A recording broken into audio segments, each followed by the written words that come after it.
காலையிலையா சந்தோஷமாக இருக்கீங்களா? இந்த நாட்களில் ஏசப்பா நம்மளை பலப்படுத்தி இருக்கிறாருன்னா அதற்கு ஒரு காரணம் இருக்குது.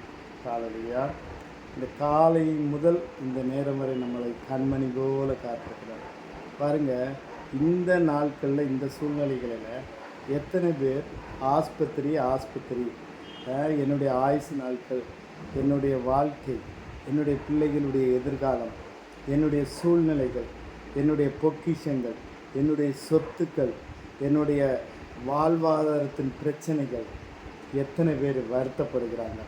ஆனாலும் தனக்கென்று ஒரு ஃபேமிலி டாக்டர் எதுக்கு? அல்லையா, நோய் நொடி இல்லாமல் என்னுடைய ஆயுசு நாட்களை கூட்டுவதற்கு என்ன வழி? அல்லையா, உண்மையிலே ஏன்னா அநீத்தியம் உலகத்தில் உள்ள எல்லா காரியங்களும் நம்ம அநீத்தியத்தை இச்சிக்கிறோம், வாஞ்சிக்கிறோம், சாப்பிடுகிறோம். நம்மை அறியாமலே நம்மளுடைய சரீரத்தை கெடுத்து கொள்ளுகிறோம். அல்லையா, இப்படிப்பட்ட சூழ்நிலைகளில் நம்ம எங்கே கடைசியில் தேடி போகிறோம்? அல்லையா, எத்தனையோ கோடிகள் லட்சங்கள் இருந்தாலும் மருத்துவமனை நமக்கென்று ஒரு ஃபேமிலி டாக்டர் கண்டிப்பாக அவர் நம்மளை குணம் ஆக்கிடுவார். அல்லையா, அவர் தருகிற மருந்துகள், மாத்திரைகள் என்னை வேறு லெவலில் ப்ளஸ் பண்ணும். அல்லையா, உண்மைதான்.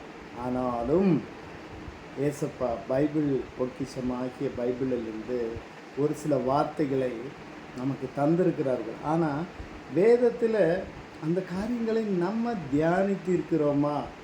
அதை ஏற்றுக்கொண்டு இருக்கிறோமா? அதை சுதந்திரித்திருக்கிறோமா?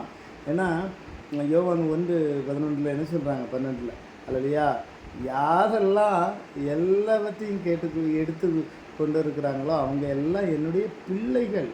அவர்கள் எல்லாவற்றையும் சுதந்திரிக்க புத்திர சுவிகாரத்தின் ஆவியை நம்ம கொடுத்துருக்குறோம்.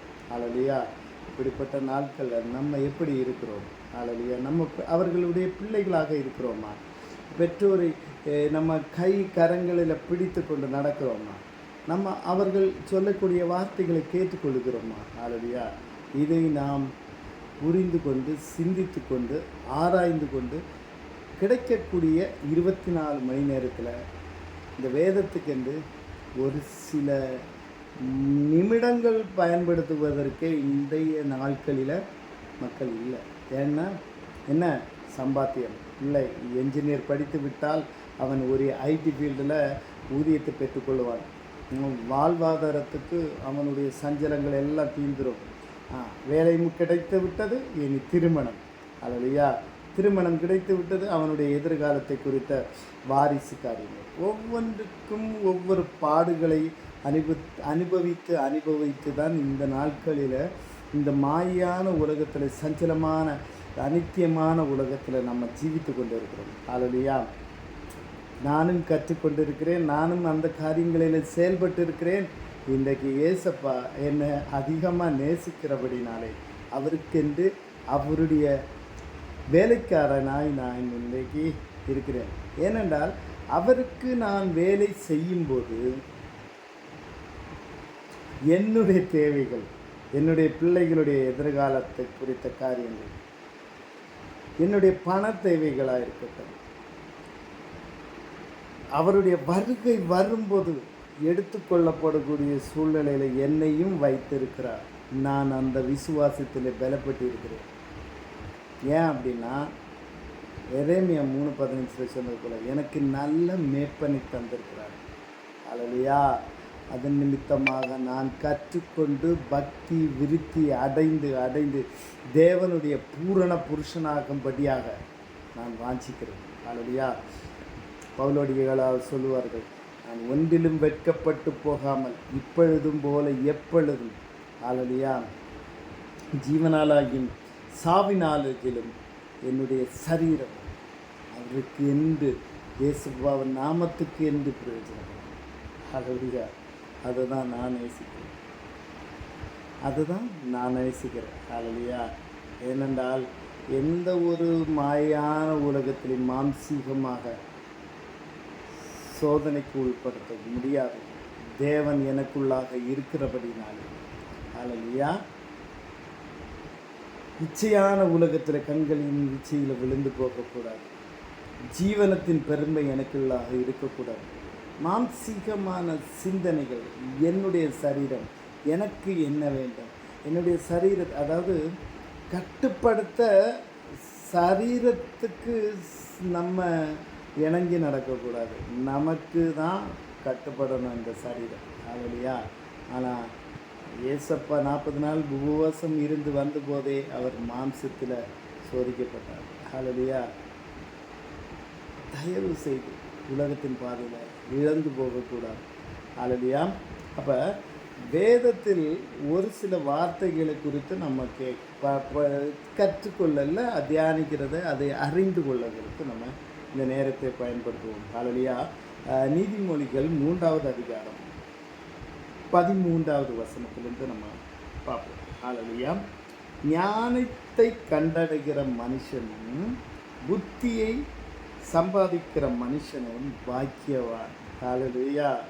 பாக்கியவான்னா இந்த காரியத்தில் 3 காரியங்கள். ஏசப்பா நமக்காக சிலுவையில் அறைந்து நமக்கு அவர் நீதியாய் விளங்கி நம்மை நீதியமான ஆக்கிவிட்டார். ஹல்லேலூயா. 2வது காரியம், அவர் துன்மார்க்கனாயிருந்து ஹல்லேலூயா நம்மளை ஐஸ்வர்யவான ஆக்கிவிட்டார். 3வது, அவர் சாபத்துக்கு உட்பட்டு நமக்கு சாபம் என்ற ஒரு காரியத்துக்கே இடமில்லாதபடி நம்மை விடுவித்து விட்டார். ஹல்லேலூயா. ஆனால் வேதத்தில் சொல்லுகிற சில காரியங்கள், 2 கரத்தை, பரிசுத்த கரத்தை உயர்த்துங்கன்னா, ஹல்லேலூயா, வேதத்தில் சொல்லியிருக்கு. அந்த பரிசுத்த கரங்கள் என்னென்ன காரியங்கள்? நன்மை செய்கிறது, திக்கற்ற பிள்ளைகளை விசாரிக்கிறது, விதவைகளை விசாரிக்கிறது. ஹல்லேலூயா.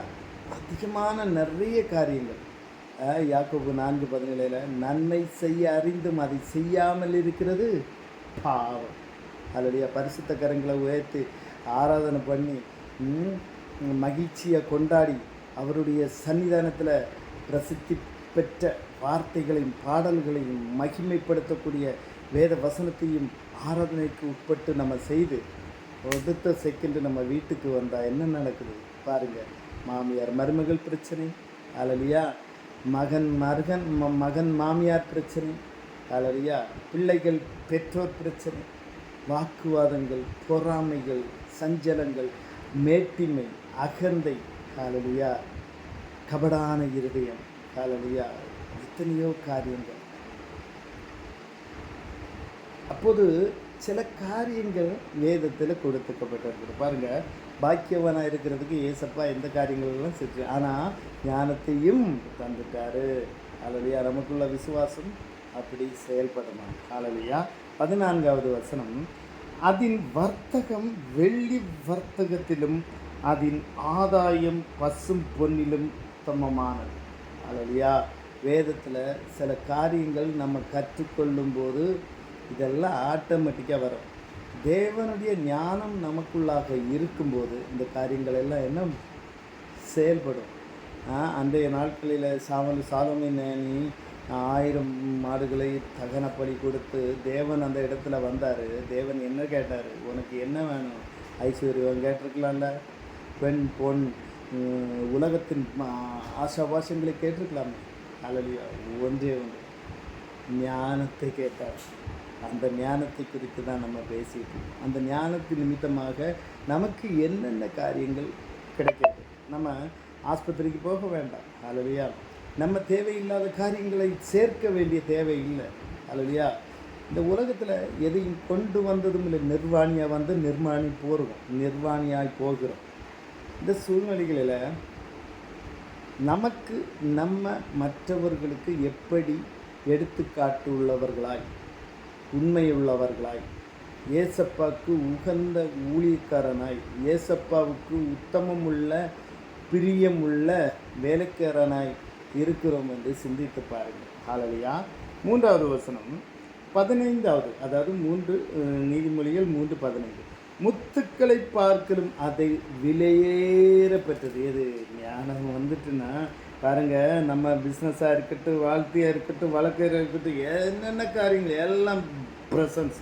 அடுத்தது என்ன பண்ணுறது? முத்துக்களை பார்க்கலும் அது விலையேறப்பட்டது. நீ இச்சிக்கத்தக்க ஒன்றும் அதற்கு நிகரல்ல. உலகத்தில் என்ன இச்சிக்கிறியோ அதெல்லாம் தூசி. காலையிலையா முத்துக்களை பார்க்கணும். இந்த முத்துக்கள் எடுக்கணுன்னா 90 அடி டெப்த்தில் கடலில் ஆள் குழியில் போகணும். எடுத்து சிப்பிகளை எடுத்துகிட்டு வருவாங்க. வந்து அதை பக்குவப்படுத்தி அதை எடுத்து ஆராய்ந்து எத்தனை முத்துக்கள் இருக்கிறது, என்ன முத்து இருக்குது, எந்த அளவுக்கு முத்து இருக்கிறது.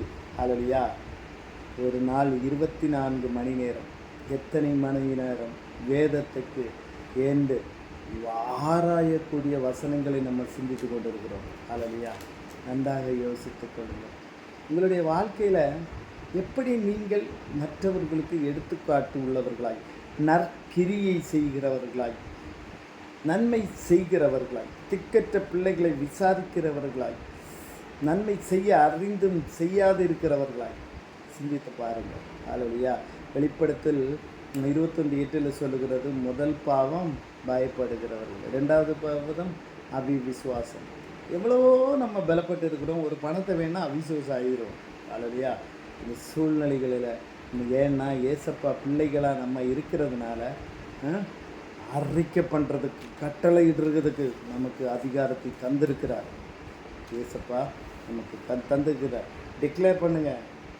காய்ச்சலா மத்தேயு 18:19 சொன்னது 2 பேர் இருந்து ஜெபம் பண்ணுங்கள், அறிக்கை பண்ணுங்கள், டிக்ளேர் பண்ணுங்கள். இயேசுவின் நாமத்தினால இந்த சரீரமாகிய பரிசுத்த சரீரத்தில் உனக்கு என்ன தேவை இருக்குது?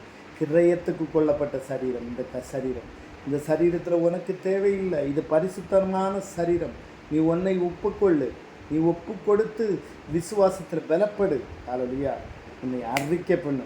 இயேசு நம்மள அதை டிக்ளேர் பண்ணி வெளியே போகும்போது அல்லையா பணிவிடை தூதர்கள் நமக்கு அல்லையா பணிவிடை செய்து நம்மளுடைய தேவைகளை அவர்கள் பூர்த்தி செய்வார்கள். அல்லையா எபிரேயர் 1:14 சொன்னது போல் தேவனுடைய ஊழியக்காரர்களுக்கு அந்த ஏஞ்சல்ஸ்லாம் எப்படி பணிவிடை தூதர்கள் ஹெல்ப் பண்ணுறாங்கன்னு படித்து பாருங்கள். அல்லையா 16வது வசனம் பாருங்கள். இந்த ஞானம் இருக்கும்போது நமக்கு என்னென்ன பெனிஃபிட்ஸ். அல்லையா அதன் வலது கையிலும் தீர்க்காயுசும் அதன் இடது கையிலும் செல்வமும் கனமும் இருக்கிறது. தெய்வ ஞானம் இருந்தால் என்ன நடக்குது பார்த்தீங்களா? கவலைப்படாமல் ஏற்றுக்கொள்ளுங்க. மற்ற 6:8 சொன்னார் ஏசப்பா, என்ன உனக்கு என்னென்ன தேவையோ அதெல்லாம் அதுவும் பிதாவானவர் அருள் செய்து விட்டார்.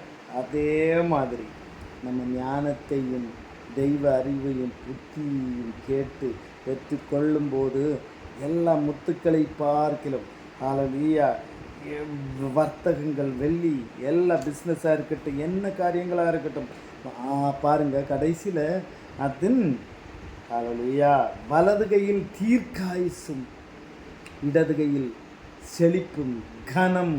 அல்லேலூயா நீங்கள் செய்கிற காரியங்கள் எல்லாம் வாக்கி கவலைப்படாமல் தேவனுடைய சன்னிதானத்தில் தேவனிடத்தில் உங்களுடைய பாவங்களை, உங்களுடைய காரியங்களை நீங்கள் மனம் திரும்புங்க. ரட்சிப்பு நிச்சயத்தை அடைங்க. தெய்வ ஞானம் உங்களுக்குள்ளாக வரும்போது உங்களுக்கு நோய் நொடி எந்த ஒரு பலவீனமும் இருக்காது. தெய்வம் உங்களுக்கு வலது கையில் தீர்க்க ஆயுசும் இடது கையில் செல்வமும் கனமும் கொடுத்துருக்கிறார். அல்லேலூயா நம்புறீங்களா? நான் நம்புகிறேன்.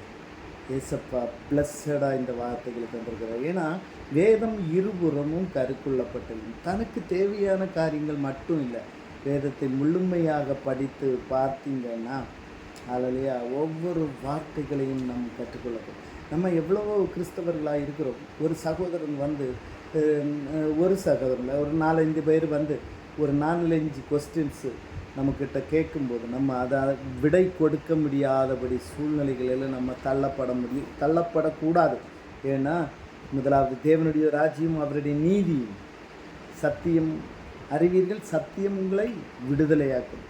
நமக்குள்ளாக சத்தியம் இருந்ததுன்னா அந்த சத்தியம் இப்படி கேட்டு அந்த சத்தியம் இருதயத்தில் போய் பலகணிகளில் எழுதப்பட்ட மொபைல் அல்லேலூயா நடமாடும் வேதாகமாக இருக்க வேண்டும். நடமாடும் வார்த்தையாக இருக்க வேண்டும். யார் என்ன கேட்டாரோ அந்த நேரத்தில் வார்த்தையை கொடுக்க நமக்கு பலத்தை தந்திருக்கிறார். ஏன்னா அந்த பலம் வெளிப்படணும்னா இருதயத்தில் இருக்கிறது தான் வாய் பேசும். அல்லையா? சூழ்நிலைகளில் அறிந்து கொள்ளுங்கள், பக்தி விருத்தி அடைங்கள், பூரண புருஷர் ஆகும் வரை பலப்படுங்க. அல்லையா? இயேசுவின் நாமத்தில் பிதாவே, ஆமென், ஆமென். இந்த நாள் முழுவதுமாக பிளஸடாக நமக்கு தந்திருக்கிறார். இரவு வேளைகளில் நல்ல தூக்கத்தையும், அதிகாலை வேளையில் புலம்பலில் 22 சொன்னது போல அதிகாலை தோறும் புதிதாகிற அந்த காரியங்களையும் நமக்கு தந்துவிட்டார். நீங்கள் சுதந்திரித்துக் கொள்ளுங்கள். நன்மையாய் முடியட்டும். Thank you so much. நன்றி.